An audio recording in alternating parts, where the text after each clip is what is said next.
सपने देखने के लिए मेहनत की ज़रूरत नहीं होती, पर उन्हीं सपनों को पूरा करने के लिए इंसान अपनी नींद जरूर गंवा सकता है। मेरा नाम है Anuj Kumar Taliyan, Indian army soldier from MEG and centre, और मेरे सपनों की शुरुआत हुई थी मेरठ के एक छोटे से गांव छुर से।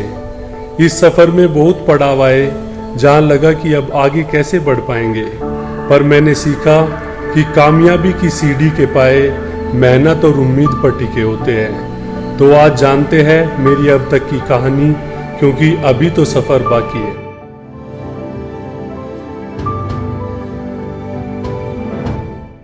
जी, मेरा नाम शामवीर तालियान है और मैं अनुज तालियान का बड़ा भाई हूँ। और मैं भी इंटरनेशनल खेला हूँ, बॉडी बिल्डिंग में एशिया खेला हूँ।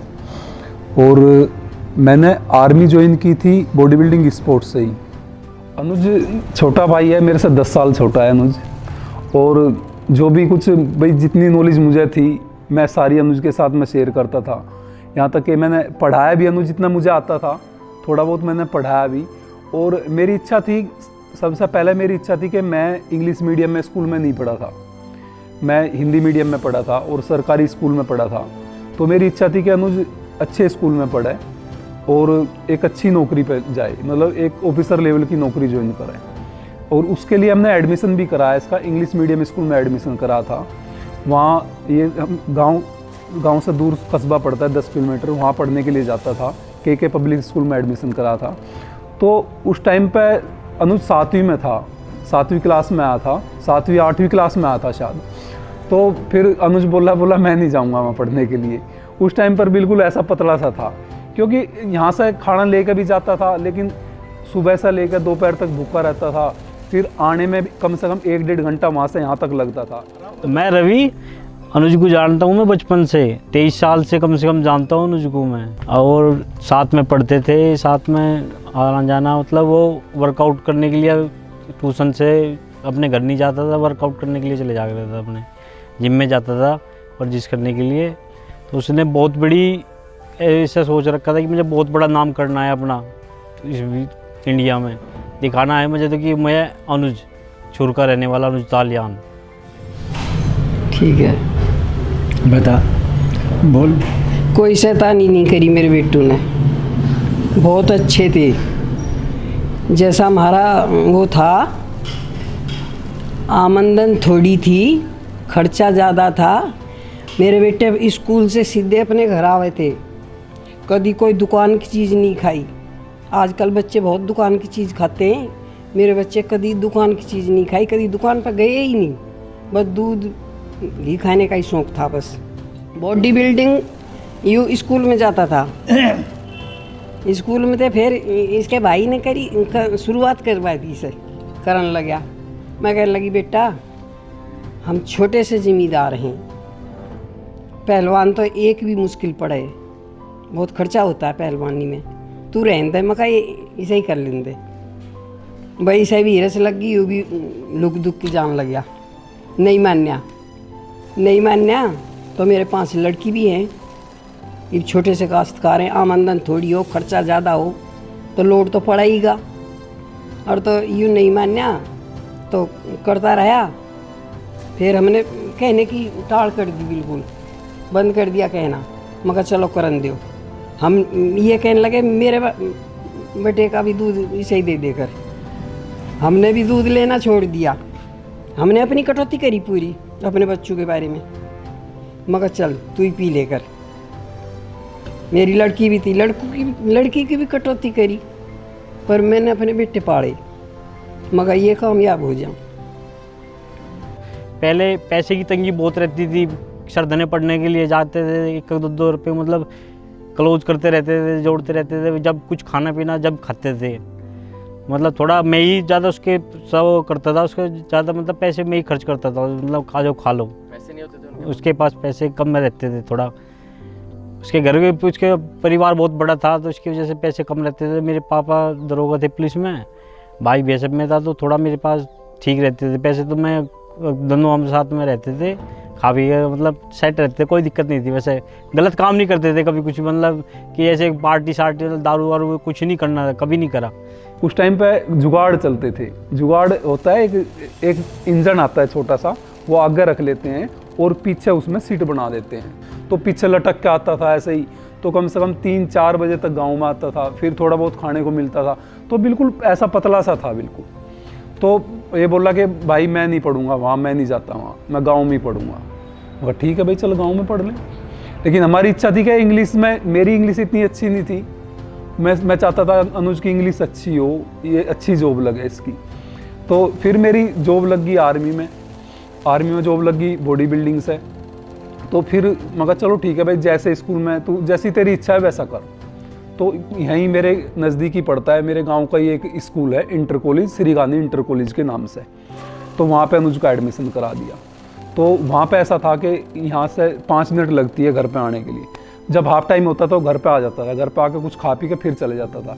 तो उस टाइम पे फिर 1 साल में लगभग अनुज की हेल्थ थोड़ी ठीक होगी। तो फिर अनुज 10वीं में था, 10वीं क्लास में था, तो उस टाइम पे मेरी जॉब लग गई थी। तो जब मेरी जॉब लग रही थी 10वीं में था, तो अनुज पढ़ता था लेकिन इतना अच्छे से नहीं, मतलब इतना पढ़ाई में इतना अच्छा नहीं था। इसको शौक पड़ गया, ये बोला मैं भी बॉडी बिल्डर करूँगा। मैं बोला भाई खर्चा इसमें तो बहुत ज़्यादा है, किसी की पूर्ति नहीं होती, तू खामखा इसमें भी बोले अपना कुश्ती वुश्ती कर ले। बोला नहीं है, तो इसके बाद समझ में आई नहीं। बोला ठीक है यार, तो ये पहले कोई गांव में करा, शामी ने वो हेल्थ क्लब खोला, क्या कुश्ती भी करा था, स्कूल में भी जाता, जिम में भी जाता। हाँ, फिर सिरदंगा जानी शुरू कर दिया। मान्य नहीं, सब पूरी लगन लग गई। हाँ, इसे तो इतनी को लगन थी, आगे नो कह लगा नहीं करूँगा मैं, तो यही करूँगा। सुबह रहते शाम तक 1-2 घंटे इन प्रैक्टिस करी। उसके बाद में श्यामवीर बोला ठीक है, श्यामवीर इसको बताता रहा, ऐसे करता रहो, ऐसे कर। उसने इसको सारी प्रैक्टिस, सारी बात बताई, खाने पीने की भी, ऐसे स्टेम इसको लेना, ये सही स्टेम लेना, सारा कह के इसको देता रहा। उसके बाद में ये जब अच्छा से बॉडी बन गई। अच्छा, तो फिर अनुज ने यहाँ पे ज्वाइन कर लिया, यहाँ से इंटर कॉलेज में आता था जाता, तो थोड़ी हेल्थ ठीक होगी उस टाइम पे। फिर 10वीं के एग्ज़ाम दिए, बोली पढ़ता नहीं बिल्कुल भी, ये देखो ये है। फिर 10वीं कर ली और थोड़ा ठीक हो गया, जिम जाता रहा एक टाइम, थोड़ा थोड़ा एक्सरसाइज करता रहा, छुप छुप के ही सही, लेकिन जिम जाता था। और खाने पीने का घर में पहले से ही ठीक था। तो फिर उसके बाद अनुज 12th में था, तो मम्मी का फ़ोन गया घर से, बोला 12th में फेल हो गया ये, और बोला ये नहीं पढ़ने का। मैं बोला, मैं कहा फिर एक काम करो, इसको छूट कर दो इसकी बिल्कुल, जिम में जाता है जाने दो, और इसको दूध चाय का इनका ध्यान रखो, दूध घी का जो खाता है खाने दो। तो इन चीज़ों के बारे में बताता रहता था, इनकी एक्सरसाइज बताता रहता, क्या क्या एक्सरसाइज करनी है, कैसे कैसे करना है। फिर डाइट के बारे में बताता रहता था, डाइट में क्या क्या लेना है। गाँव में मीट वीट तो यहाँ पे खाते नहीं भाई, मीट यूज़ नहीं करते गाँव में, चिकन वगैरह यूज़ नहीं करते यहाँ, और अंडा भी नहीं खाते। तो भाई कैसा कैसा है, दूध से ही कैसा काम चलाना है। दूध उस टाइम पे अनुज 3-4 kg दूध पीता था, बस उस टाइम पे दूध ही पीता था। तो दूध कैसे कैसे बांट के थोड़ा थोड़ा करके कैसे पीना है, लस्सी कैसे पीनी है, किस टाइम पे क्या खाना है, तो मैं डाइट बताता रहता था मुझे। और उसके बाद फिर अगले ही साल मुझे पता है, मेरे पास में एक मैसेज आया, कोच का भी ऐसा MG में भर्ती है, और तो मैंने ये भर्ती के लिए भेज दिया वहाँ पर। और भर्ती के लिए भी उस टाइम पे गया था, ये बिल्कुल कौन सी नॉर्मल ट्रेन में गया था, ऐसे ही बगैर रिजर्वेशन के गया था, जनरल डब्बे में गया था। और पहली बार ये यहाँ से गया, मतलब उससे पहले कहीं भी नौकरी के लिए, भर्ती के लिए कागज़ उठा कर नहीं गया, पहली बार मैं गया और भर्ती हो गया जाके। वो मेरी ट्रेन की पहली जर्नी थी, उससे पहले शायद मैं अपनी याद में ट्रेन में जर्नी नहीं की थी। तो बहुत डर लग रहा था, पर फिर भी मैं कांटेक्ट करता रहा। भाई आर्मी में है तो सब जगह पता ही है, उससे बात करता रहा कि रेलवे स्टेशन कहाँ पर है और ट्रेन कौन सी पकड़नी है, कहाँ से टिकट लेना है। तो चलता रहा, कभी जब कन्फ्यूज़न होता था उस टाइम पे बात कर लेता था। तो ऐसे ही मुझे नहीं पता था कि पहले इसमें हमको रिजर्वेशन करवाना पड़ता है, नहीं तो सीट नहीं मिलती, ऐसा कुछ नहीं था। टिकट ले लिया तो सीट मिल जाएगी। तो मैं नॉर्मल टिकट काउंटर पे गया और जनरल का टिकट वहाँ से ले लिया। करीब मुझे लग रहा है 300-400 रुपये का टिकट था। तो मैं जनरल का टिकट ले गया और ट्रेन में बैठ गया जनरल में। वहाँ पे और भी बहुत सारे फौजी लोग भी रहते हैं जनरल में, ज़्यादातर जिसको रिजर्वेशन नहीं मिलता है वो जनरल में चढ़ जाता है। तो जनरल में बैठ लिया और वो धीरे धीरे झांसी और आगरा ऐसे आगे बढ़ते रहा, और धीरे धीरे उस जनरल में इतनी भीड़ होती रही कि उसमें लास्ट तक बेंगलोर में आने तक ऐसी स्थिति आ गई थी। वहाँ पे एक सीट पे 3 आदमी बैठने की होती है, लेकिन उस पर 8-10 आदमी बैठे थे। इतनी बुरी स्थिति ट्रेन में हो गई थी फुल। अगर मैं इधर से और 1 मीटर दूर जाने के लिए, नहीं तो यूरिन पास करने के लिए जाने के लिए सोचूं तो नहीं जा सकता था। तो आखिर करके पहले तो ट्रेन में ये सोच रहा था कि यार मैं बेंगलोर जा रहा हूँ, अभी 2 दिन हो गए मैं अभी तक नहीं पहुँचा हूँ, कहीं मैं कहीं और तो नहीं जा रहा हूँ। मन में एक डर था। फिर आसपास के लोगों से पूछा, भाई ये ट्रेन बेंगलोर ही जा रही है ना? तो हाँ भाई बेंगलोर ही जा रही है। मैं बोला यार बहुत दूर है बेंगलोर तो फिर आखिर मैं यहाँ पर 2 दिन की जर्नी करके दोपहर को बेंगलोर आ गया, और अपना यहाँ टीम सीनियर से कांटेक्ट करके यहाँ पे एमईजी के अंदर आ गया। जब आके मैं शूज़ खोले अपने, तो पैरों पे देख रहा हूँ, मतलब पैरों पे अच्छी खासी सूजन आई हुई है, क्योंकि 2 दिन से बिल्कुल नहीं सोया हूँ, और चाहे तो खड़ा रहा हूँ नहीं तो बैठा हूँ, लेटा भी नहीं हूँ। तो अच्छे पैरों पे अच्छी स्वेलिंग आ रही थी। शूज़ निकाल कर देखा तो मतलब सबसे पहली वो मेरी बहुत टफ ट्रेवल जो किया मैं, बहुत टफ था। यहाँ पे जॉब के लिए सबसे स्टार्टिंग ही बहुत मुश्किल से हुई थी मेरी। वहाँ पे भी थोड़ा सा दिक्कत आई भर्ती होने में भी। इसको मेरे से बात करता रहता था। उस टाइम पे वैकेंसी 1 थी और अनुज स्टेट लेवल पे खेला था उस टाइम पे। तो और भी 4-5 लड़के और थे, तो एक लाइनअप में खड़े होंगे। अब होने के बाद में पोजिंग शुरू हुई, कोच बोलता रहा, तो मैं अपने साइड वाले बंदे को देख के पोज मारता रहा। फ्रेंड डबल भाई से बोला जो भी है, ऐसे साइड में देखता और बॉडी पोज करता रहा। तो फिर मेरा उसमें सिलेक्शन नहीं हुआ, क्योंकि कटिंग नहीं थी बॉडी में। मैंने एक भी कंपटीशन नहीं खेला था, तो सिलेक्शन मुझे एक बंदे को सेलेक्ट किया, बाकी रिजेक्ट कर दिया। दूसरा लड़का था जूनियर मिस्टर इंडिया रह चुका था, वो भी भर्ती के लिए आया हुआ था। वो इससे उस टाइम पे अच्छा था, उसकी बॉडी अच्छी थी, तो वो अच्छी तैयारी में था, अनुज इतनी अच्छी तैयारी में था। लेकिन कोच समझदार था। कोच को देखना था स्ट्रक्चर कैसा है। कोच को अनुज का स्ट्रक्चर अच्छा लगा। वैकेंसी 1 थी, तो उसने वहीं पर रोक लिया। उसको बोला मैं ऑफिसर से बात करूंगा अगर दूसरी वैकेंसी मिल गई तो। कोई टेंशन नहीं थी, क्योंकि एक कॉन्फिडेंस था अपने आप पे कि हाँ कुछ करना है, एक कॉन्फिडेंस था, तो कोई टेंशन नहीं थी। तो फिर जब 1-2 दिन हो गया मुझे, मैं अपने कोच से जाने के लिए परमिशन पूछने लगा कि साहब मैं जाता हूँ, अभी सिलेक्शन तो हुआ नहीं, अभी इधर यहाँ पे रह के क्या करूँगा, मैं अपने गेम की तैयारी करूँगा जाकर। तो फिर कोच आराम से बोला 1-2 दिन और रुक जाओ। मैं बोला सर रुक तो जाऊँगा पर फ़ायदा क्या होगा? बोलने लगे नहीं 1-2 दिन और रुक जाओ। मैं बोला ठीक है। तो अनुज वहीं पर आ करीब 10-15 दिन, और सुबह शाम अनुज एक्सरसाइज करता रहा जिम में। तो कोच ने देखा कि कितनी लगन से एक्सरसाइज करता है, कितनी मेहनत करता है। तो कोच ने इसका मुझे फ़ोन किया, बोला यार वैकेंसी 1 है, शामवीर वैकेंसी 1 है, तो देखता हूँ, कोशिश करता हूँ वैकेंसी 1 और मिल जाएगी तो। लेकिन मुझे बहुत मेहनती लगा तुम्हारा भाई, वो इसको भर्ती करूँगा। वो एक्चुअली वो एमईजी में कुश्ती के लिए भर्ती के लिए आया था। उसी टाइम में उसका बॉडी स्ट्रक्चर देखने के लिए हमको थोड़ा हमारा कोच एक सुलझन साहब था, मैं साहब को हम डिस्कस किया था। सही है, लड़का बहुत अच्छा लगा रहा सर। उसी से हमारा बॉडी बिल्डिंग टीम में भर्ती हो तो उसका भी लाइफ मिल जाएगा, हमारा भी एक नाम आ जाएगा साहब। थोड़ा उसका कन्वेंस करा ऐसा बताया साहब भी, हमें दोनों बात किया था। तो ऑलरेडी उसका बॉडी बिल्डिंग बहुत इंटरेस्ट है, क्योंकि उसका भाई है, वो भाई भी बॉडी बिल्डर है, वो भी आर्मी मैन है, अब रिटायर हो गया। वही उसका भी थोड़ा इंटरेस्ट है बॉडी बिल्डिंग। हम ऐसे बात किया था, उसका बहुत खुशी होगा। ठीक है सर, बॉडी बिल्डिंग आके वो हमारा बॉडी बिल्डिंग में जान गया। तो फिर 2 दिन के बाद कोच ने मुझे खुशखबरी सुनाई कि मैं बात किया है तेरे बारे में भी, और तेरा भी काम इसके साथ में हो जाएगा।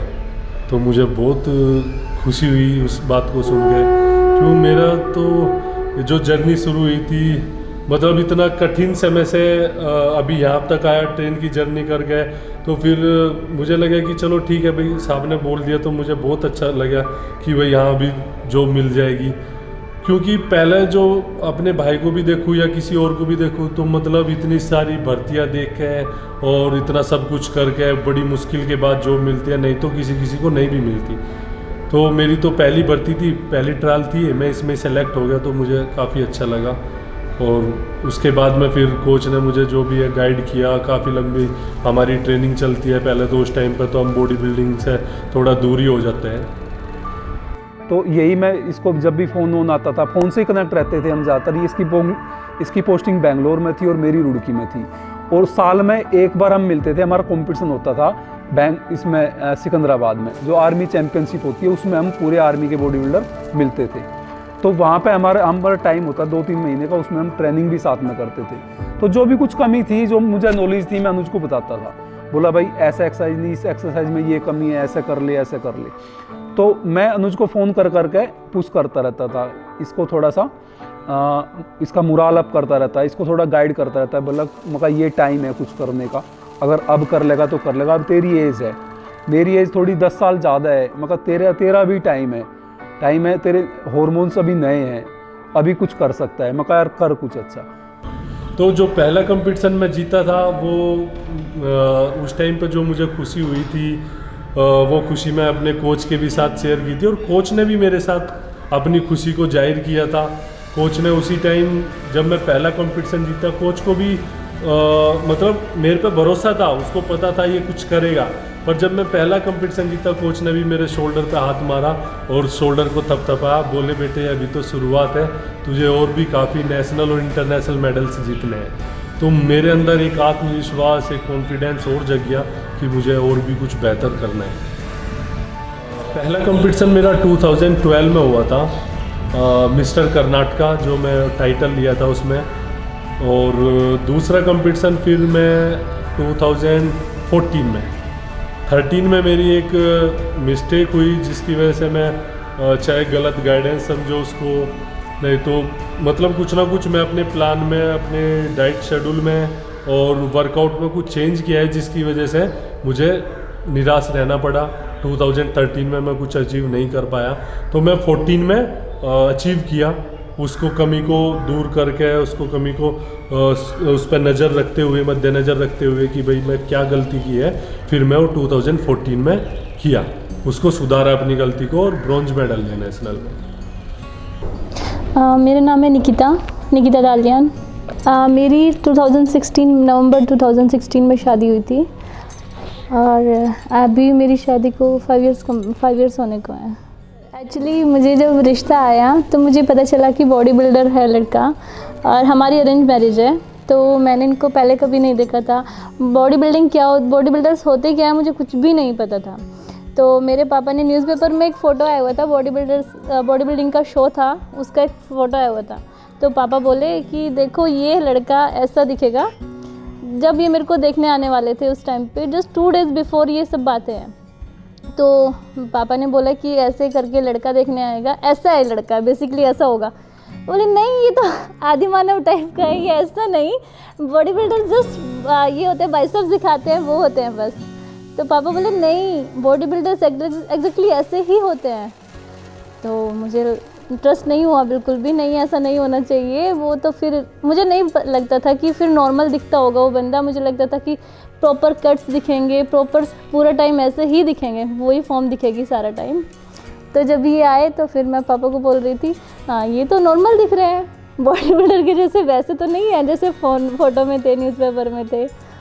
फिर इनसे बात हुई तो फिर इन्होंने बताया कि तुम मेरे बारे में जानती हो।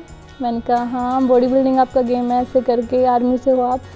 तो फिर इन्होंने पूछा कि बॉडी बिल्डिंग के बारे में आप क्या जानते हो। मैंने बोला पापा ने मुझे दिखाया है फ़ोटो पर, मैं उन पर ट्रस्ट नहीं कर रही हूँ, मुझे नहीं लगता। तो इन्होंने बोला हम ऐसे ही होते हैं। फिर अभी तो आप नॉर्मल लग रहे हो। मेरा भी क्वेश्चन सेम था कि जैसे अभी दूसरे पर्सन क्वेश्चन करते हैं, मेरे को भी इनको क्वेश्चन सुन के अजीब लगता है कि अभी तो आप नॉर्मल लग रहे हो, फिर वो कट्स कैसे आ जाते हैं, इतने सारे कट्स कैसे निकल के आ जाते हैं। फिर तब इन्होंने थोड़ा सा बताया कैसे डाइटिंग करनी होती है, ऐसे हम प्रैक्टिस करते हैं, ये सब करते हैं। उस टाइम से पहले इनका एक अपेंडिक्स का ऑपरेशन हुआ था। उस समय मेरा कौन सा पार्टनर चूज़ किया है। मेरा से ही बहुत एक्सपीरियंस वाला बॉडी बिल्डर्स था टीम में, फिर भी मेरा कौन सब चूज़ किया, उसमें मेरा को बहुत प्राउड फील हुआ था। फिर 2016 से हमारा प्रैक्टिस शुरू हुआ था। उसके बीच में साहब को अपेंडिक्स का ऑपरेशन हुआ था, समय थोड़ा बीच में प्रैक्टिस रुक गया। देखो वो अपेंडिक्स वाला टाइम मेरे लिए एक ब्रेक डाउन टाइम है। उस टाइम पे मुझे बिल्कुल, मैं टूट गया था। मुझे नहीं लगता था कि मैं अभी कुछ अचीव कर पाऊँगा, क्योंकि डॉक्टर से अगर बात करते तो बोलते अभी वेट नहीं उठाना, अभी आप बॉडी बिल्डिंग नहीं कर सकते। डॉक्टरों का तो मानना ये था, पर मुझे कॉन्फिडेंस रहता था कि नहीं यार, जब फिट हो जाएगी, जब एकदम मतलब सेट हो जाएगा फिर तो कर सकते हैं। पर फिर भी मैं एक मतलब उदास था और टूट गया था। मुझे नहीं लगता कि अभी बॉडी बिल्डिंग करूँगा। तो 2016 में मुझे अपेंडिक्स हुआ था, और उसके बाद धीरे धीरे 5-6 मंथ में मेरी रिकवरी हुई स्लो, और उसके बाद में फिर मैं गेनिंग शुरू करी। तो पहले बार मेरी, जब से मैं आर्मी ज्वाइन की थी उस टाइम से पहली बार मेरी इतना अच्छा साइज़ गेन हुआ था। 2017 में अच्छा साइज़ गेन हुआ था। तो वो साइज़ गेनिंग के हिसाब से ही मुझे लग गया था कि हाँ भाई अब कुछ अच्छा होने वाला है, क्योंकि उसी हिसाब से मेरे मसल्स ग्रोथ हो चुके थे। तो मैं उस टाइम पे फिर मेरे में खुद में कॉन्फिडेंस आ गया था कि अभी हाँ मैं कुछ अच्छा कर सकता हूँ। तो इनका वर्कआउट वगैरह सब कुछ छूटा हुआ था बिकॉज ऑफ रेस्ट। तो वर्कआउट की वजह से नॉर्मल दिख रहे थे, बिल्कुल अच्छा गेनिंग वेनिंग करके। तो मुझे नहीं लग रहा था बॉडी बिल्डर है। ऊपर से फिर साथ में शादी हो गई, तो हमारी जैसे फ़ोन पे बात हुई, तो मुझे डाउट हुआ ये बॉडी बिल्डिंग छोड़ो आर्मी में भी नहीं है। इतने फ़ोन करते हैं। वैसे अगर जो अपेंडिक्स से देखा जाए तो मेरी लाइफ बहुत पीछे गई है, क्योंकि जो मैं 2018 में अचीव किया है शायद वो मैं 2016 में अचीव कर सकता था। तो 2 साल पीछे चली गई मेरी लाइफ, क्योंकि उस टाइम पर ये 2016 में मेरी अच्छी फॉर्म थी, वो मैं 2016 में भी मिस्टर इंडिया बनने के चांस थे, अगर जो बाई चांस मुझे अपेंडिक्स ना होता। फिर बाद में इनका अभी डाइट शेड्यूल और प्रैक्टिस शेड्यूल, तो एक नॉर्मल जो स्पोर्ट्स पर्सन होता है आई थिंक उससे बिल्कुल डिफरेंट होता है। एक बॉडी बिल्डर का शेड्यूल जो होता है उससे बिल्कुल डिफरेंट होता है। सुबह को उठ के वर्कआउट के लिए जाना, डाइट लेना, और ये रेस्ट करना, प्रॉपर स्टीम बाथ लेना, आइस बाथ लेना, हर एक चीज़ अगर पूरा टाइम के लिए हम लेके चलें, आई थिंक 1 मिनट इनके लिए वो ये नहीं है कि ये किसी को और को देख सके अपने दिन में से। मुझे नहीं लगता इतना बिजी शेड्यूल एक बॉडी बिल्डर का होता है। देखो, जब मेरी शादी 2016 में हुई थी, उसके बाद में मैं काफ़ी टाइम तक वाइफ को साथ नहीं रख पाया था, क्योंकि वो मेरा तैयारी करने का टाइम था। मैं नहीं चाहता था कि मैं इस टाइम पर थोड़ा डिस्टर्ब हूँ किसी भी तरीके से, तो उसकी वजह से मैं यहाँ पर फैमिली को लेकर नहीं आया। मेरा करियर में जो था, मैंने बीएड किया है और मेरा ये एम था कि मैं टीचिंग फील्ड में जाऊँगी, एजुकेशन फील्ड में मैं बेसिकली जाऊँगी। लेकिन फिर मैं इनके साथ में चली गई हूँ। अभी लगता है एक इनका सुबह को उठ के ब्रेकफास्ट रेडी करना, सुबह से लेके और शाम तक, एक इनके पास बिल्कुल भी अपने लिए इतना टाइम नहीं है कि अपने लिए कुछ खर्च कर सके, उसमें से 1 मिनट भी अपने लिए। तो इनका पूरा डाइट वाइट सब कुछ मैं ही रेडी करती हूँ। मैं बता था उस टाइम पर मेरा बहुत कुछ बॉडी में मुझे मतलब कुछ गाइडेंस के कारण, समझ लो किसी न किसी के गाइडेंस के कारण मैंने सोचा कि नहीं अब इस बार ये करके देखता हूँ, क्या पता इस बार और भी अच्छा अचीवमेंट मैं कर सकूँ। तो कुछ लोगों के कहने से मैं वो किया, जिससे मुझे उसका बहुत नुकसान उठाना पड़ा और मेरी जो स्टेट में भी 5th पोजीशन हुई। तो एक गाइडेंस ही है, जो गाइडेंस के कारण, गलत गाइडेंस मिला था मुझे, जिसके कारण मैं 5th हो पाया था उसमें। 2018 में शायद हमारा जनवरी में आर्मी का कंपटीशन था। आर्मी होने के बाद में फिर हमारा इंटर सर्विसेज होता है, आर्मी नेवी एयर फोर्स का। वैसे जब मेरी इधर तैयारी चल रही थी उससे पहले ही हमारा कोच बहुत मतलब एक हिम्मत हौसला बढ़ाता रहता है हमारा। उससे पहले ही मुझको आर्मी में सभी को पता लग गया कि हाँ भाई अनुज अच्छी फॉर्म में है, अनुज तगड़ी फॉर्म में है। तो जब मैं आर्मी में गया तो मेरी फर्स्ट प्लेस आई। फिर उसके बाद में इंटर सर्विसेज में भी मैं ओवरऑल टाइटल लिया, आर्मी नेवी एयर फोर्स का होता है। तो मतलब वहीं से सभी को पता चल गया था कि हाँ अभी कोई एक नया बंदा निकल के आ रहा है, इंडिया का अच्छा बॉडी बिल्डर। तो नेशनल में भी जाने से पहले ही मेरा जो अपने सेक्रेटरी है इसके यूपी बॉडी बिल्डिंग के और चेतन पठारे सर है, सभी को पहले ही पता चल गया था अभी अनुज कोई इंटर सर्विसेज से बंदा है जो अच्छा टॉप फॉर्म में है। तो मैं काफ़ी अच्छी फॉर्म में था और बहुत मेहनत भी करी। हमारा बस मेरे लिए एक माइनस पॉइंट थोड़ा हुआ, हमारा जो इंटर सर्विसेज का कंपटीशन हुआ वो हमारे मिस्टर इंडिया से सिर्फ 1 वीक के पहला हुआ, जिसकी वजह से मेरी थोड़ी जो मैं फॉर्म चाह रहा था नेशनल में देनी मिस्टर इंडिया में, वो शायद उसमें कुछ 1-2% की कमी रही जो मैं नहीं दे पाया। पर फिर भी मुझे मोस्ट इम्प्रूवमेंट एथलीट बना मैं 2018 का, और 100+ kg कैटेगरी में मिस्टर इंडिया बना। तो उस टाइम पे मिस्टर इंडिया के बनने के बाद ही वहीं पे मुझे नेशनल में एक कंपनी वालों से मुलाकात मेरी हुई थी, तो उनसे काफ़ी बातचीत हुई। वे लोग घर भी आए थे, तो उन्होंने बताया भी भाई हम आपको ये दे सकते हैं, आपको इतना दे सकते हैं, महीने में इतना सप्लीमेंट है, जो भी है ये आपकी ज़रूरतें पूरी कर सकते हैं। तो शायद मुझे नहीं लगा कि उन्होंने जितना एक मेरा लेवल में होने के हिसाब से मिस्टर इंडिया बनने के बाद एक उतना रेस्पेक्टफुल, उतनी ज़्यादा सुविधा, उतना मेरे रेस्पेक्ट के हिसाब से उतना उन्होंने प्रोवाइड नहीं किया। तो फिर उसके बाद में मेरा अपना एब्सोल्यूट न्यूट्रिशन ये जो कंपनी है, इनसे मेरी मुलाकात हुई। इन्होंने मुझे बहुत रेस्पेक्ट के साथ में जितनी मुझे ज़रूरत है मेरे महीने की सप्लीमेंट की या जो भी किसी चीज़ की, जब मैं कंपटीशन में जाता हूँ उस टाइम पे मेरी क्या क्या रिक्वायरमेंट रहती है उन सब चीज़ों की। अगर मैं एक प्रोटीन का डब्बा बोलूँगा तो मुझे शायद 2 देते हैं। तो उन्होंने मेरे साथ में बहुत कोऑपरेट किया और मेरी जो ज़रूरत की चीज़ें हैं वे सारी, अपना BCAA हो गया या प्री वर्कआउट हो गया, वे प्रोटीन हो गया, इन सप्लीमेंट की सारी सुविधा पूरी करी। और जो मुझे वैसे भी एक्स्ट्रा ज़रूरत पड़ती थी तो वे भी सारी सुविधा एब्सोल्यूट न्यूट्रिशन कंप्लीट करता था। तो बहुत अच्छा लगा मुझे। और फिर उसके बाद में जो मेरा बेटा है, बेटी हुई थी सबसे पहले, वो 2019 में हुई थी। इसकी तैयारी होने के बाद में फिर कुछ टाइम गेनिंग किया अगले साल के कंपटीशन की तैयारी के लिए, और बहुत अच्छा लगा। मुझे लगा कि हाँ हमारे घर में एक लक्ष्मी आई है अभी। और उसके आने के बाद में मेरी जो लाइफ टर्न हुई, मुझे बहुत एक अलग ही लगने लगा कि हाँ हमारे घर में तो बहुत खुशी आई है। फिर मैं मिस्टर इंडिया बना दोबारा, 2019 में मिस्टर इंडिया बना, और ये ओवरऑल इंडिया रनर अप का टाइटल मुझे मिला। फिर उसके कुछ और टाइम के बाद में मुझे फिर प्रमोशन के लिए भी भाई मिस्टर इंडिया बना था, फिर फौज ने प्रमोशन भी दिया।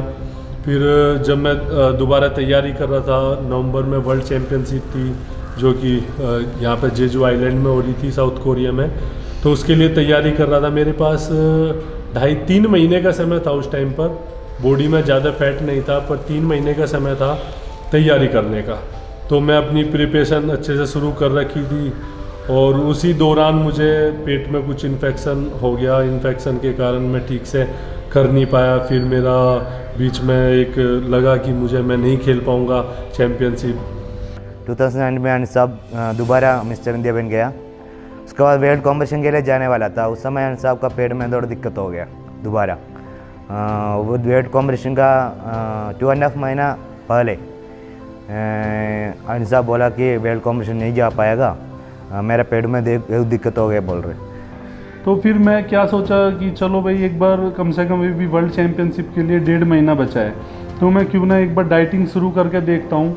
अपनी कटिंग की डाइट फॉलो करता हूँ एक बार, क्या पता उससे कुछ ठीक हो जाए, मेरी किस्मत में क्या है। तो मैंने जैसे ही अपना डाइटिंग का शेड्यूल शुरू किया तो मेरा पेट का इन्फेक्शन भी ठीक हो गया। उस टाइम पे मैं सोच रहा था कि यार कम से कम अनुज और भी कुछ नहीं है, तो अगर इंटरनेशनल खेलने के लिए गया तो कम से कम इंडिया का ट्रैक सूट तो पहन सकता हूँ। उसकी पहनने की मेरी एक इच्छा थी कि मैं इंडिया का ट्रैक सूट कब पहनूंगा। तो उसके लिए ही मैं एक्चुअली वर्ल्ड चैम्पियनशिप खेलने के लिए गया था। मेरा कुछ मन में नहीं था, और ये इसलिए गया था कि मैं वर्ल्ड चैम्पियनशिप में पार्टिसिपेट करूं, मैं भी एक इंटरनेशनल नाम ले सकूं। और फिर लेकिन मुझे बहुत सारी प्रॉब्लम हुई। फिर मैं सोचा नहीं चलो अभी पेट ठीक हो गया, और मुझे फेडरेशन वाले जिसमें कि स्पॉन्सर करके लेकर जा रहे थे उन्होंने भी बोला था, उन्होंने जितनी सपोर्ट हुई वे उन्होंने पूरी सपोर्ट की मेरे लिए। फिर मैं उनको एक टाइम ऐसा आया कि मैं उनको मना कर दिया कि सर मैं नहीं खेल पाऊँगा। उस टाइम पे 45 डेज़ बचे हुए थे, मैं उनको मना कर दिया। फिर 1 वीक के बाद में जब मेरा इन्फेक्शन ठीक हो गया मैंने उनको हाँ भी बोल दिया, तो वे बोलने लगे अनुज जब तो सब कुछ हो चुका है अब नहीं हो पाएगा। मैं बोला सर देखो कैसे भी, पर मैं खेलना चाहता हूँ और मैं खेलूँगा। तो फिर बोलने लगे, अगले दिन उनका कॉल आया कि ठीक है, अगर खेलना चाहते हो तो ठीक है, आप तैयार हो जाओ और जैसे भी होगा हम लोग देखेंगे।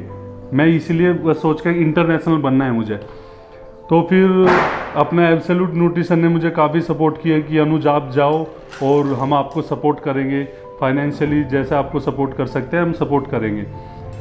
तो उसके बाद मैं तैयारी शुरू कर दी और मतलब जब मेरे मन में घुस गया ना कि मुझे अभी खेलना है, तो मैं उस टाइम फिर दिन और रात नहीं देखा।